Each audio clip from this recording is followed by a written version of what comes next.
Hey, how's it going? My name is Corey Turner and I am the CEO and president of WMa&x Media. Today I'm talking about shifting your mindset away from being a freelance filmmaker, photographer, creative into a business owner. When I was a freelance cinematographer, I was filming for brands like Amazon and Google, Atrium Health, Ciroc, UFC.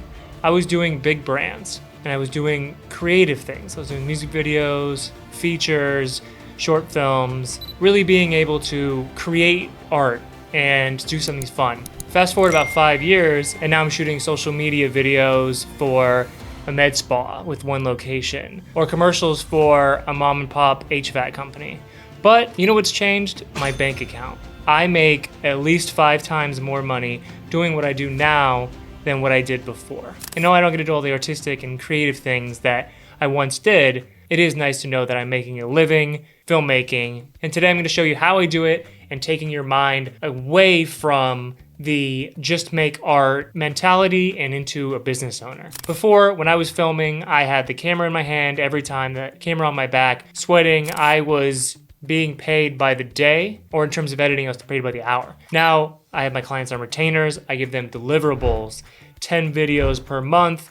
We handle everything done for you, and it recurs. Instead of getting hired for one video at a time, now we get hired on retainer month to month, and our clients stick with us for years. So the lifetime value of those clients is much, much higher than it would be for one big shoot. Yeah, those shoots were cool, and you could say, hey, I shot a commercial for Amazon, but I just got paid one time. And now the mom and pop HVAC company that I shoot commercials for has paid me 50 times more than Amazon has. It might not seem sexy, but I'm here to change the whole mindset around freelance to business owner. So the main difference between going from freelance to business owner is you're selling a product instead of a service. So it's been said a million times, but just to break it down, a service is you get paid by the hour or the day for your filmmaking abilities and your cinematography gear and everything like that. If it's a 2-day shoot, you get paid for 2 days. If it's a 5-day shoot, you get paid for 5 days. There's nothing on top of that. Where if you're a business owner, you're selling a package,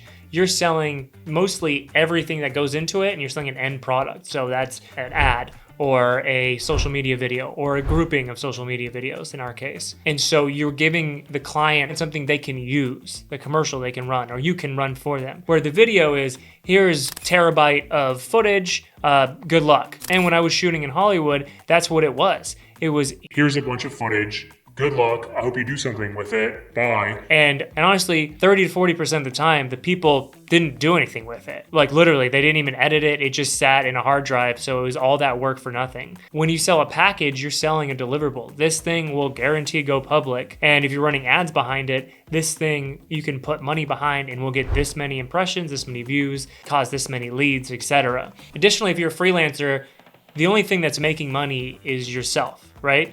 So you have one service, maybe 2 services, maybe you shoot and edit, but you have one service that you're selling, and then you get paid as many times as you do that service. Once you have a business, you can hire people to do several different complementary services, and then you can collect more money on charging for those services. For example, at WMa&x Media, we do video production, we do photography, we also do graphic design, video editing, all in the means to create Meta and Google and streaming TV ads. So we have an end goal in mind, and when the client doesn't even see it until it's ready, it's completed, the video is edited, there's captions on it, and we're ready to go. And we send it them for approval, and usually they just give us a thumbs up. And then we have media buyers on our team who are running ads. They're running the Facebook ads, they're running Google ads, they're running the streaming TV ads. We're making sure that our hard work is seen by people, and we're making sure that the project comes to an end and it actually does something for our client. We stick around, and that's why they pay month to month, because nobody wants a bunch of footage. So there's a lot of things you can do to simplify and to help yourself along the road, and I'll go into those in later videos. But really, you want to build a whole system where you can go from shooting, say you love shooting. I love shooting. I still shoot some of our footage, and go from what needs to be done to create this commercial or social media video step by step and then first take the things out that you don't have time for or you don't like to do. So what I did was I took myself out of pretty much all of those except for filming sometimes and also producing. So I need to produce every project because I'm the owner of this company. So if we're shooting in, say, Chicago or Houston, I will produce from a distance, but I will still be the one setting up things, hiring the filmmaker, writing the script sometimes, etc. But I found out right away, I'm not gonna have time for editing. So I found some editors, some great editors. I went through a lot of them and now I have amazing editors.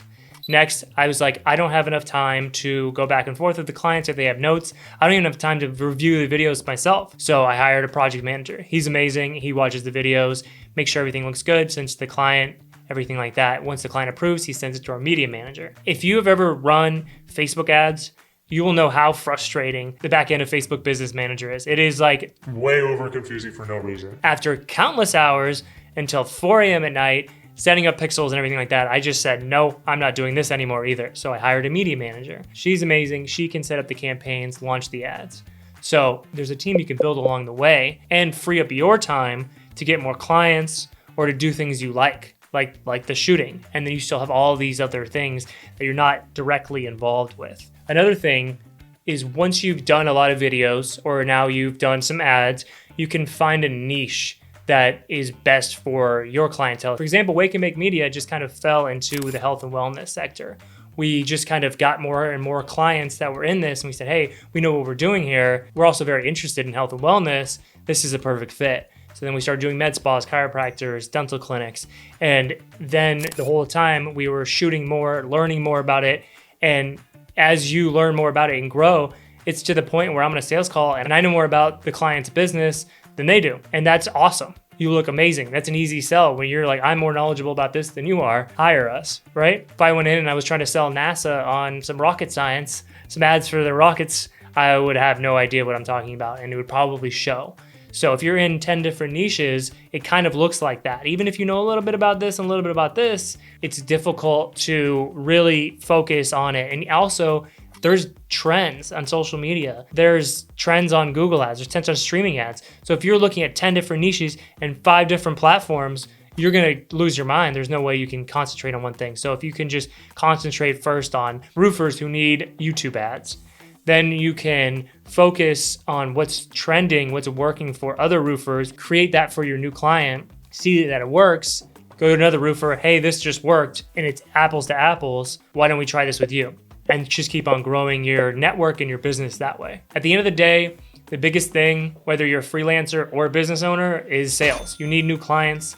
And if you can free up your time doing minute details, then you can focus on sales. Unfortunately, that's just life. You need to get sales if you're a freelancer, you need to get sales if you're a business owner. The thing is, the sales when you're a business owner are much higher. And you can take in more, even if you're paying your team a good amount, you can still make more than you were just as a freelancer.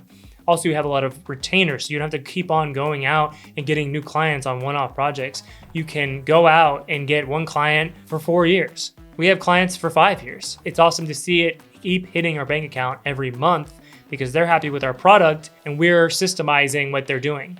So the next step of going from a filmmaker to a business owner is the knowledge of where you're going and what you're selling and not just showing up on set, taking some cool video and then leaving. It's, hey, what's this for? What's the end goal? It's finding an end goal, finding a product that you can sell that's not just some raw footage. Anyways, that is the last 5 years of my life wrapped into a few minutes. I just wanted to share that freelance is a stepping stone to being a business owner. I'll go into more detail in future videos, but I just wanted to give an overview of how you can go from freelancer to business owner. All right, I'll see you in the next one.